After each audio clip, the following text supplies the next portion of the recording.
আজ রবিবার সকালবেলা উঠে বসে গেলাম রান্না করতে।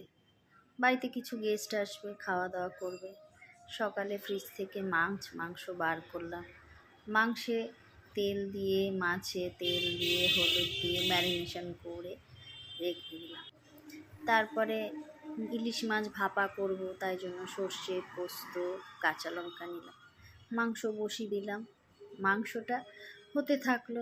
মাংস হতে হতে তারপরে মিক্স ফ্রাইড রাইস করব। মিক্স ফ্রাইড রাইসের সব জিনিসপত্র রেডি করে নিলাম। তারপরে আমলস্যি বানালাম। তারপরে ওরা আসলো, ওরা আসার পর আমলস্যি দিলাম।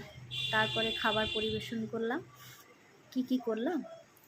মাছ, ইলিশ মাছ ভাপা, মাংস, মিক্স ফ্রাইড রাইস, মিষ্টি, সঙ্গে দই। ব্যাস, এই ছিল আজকের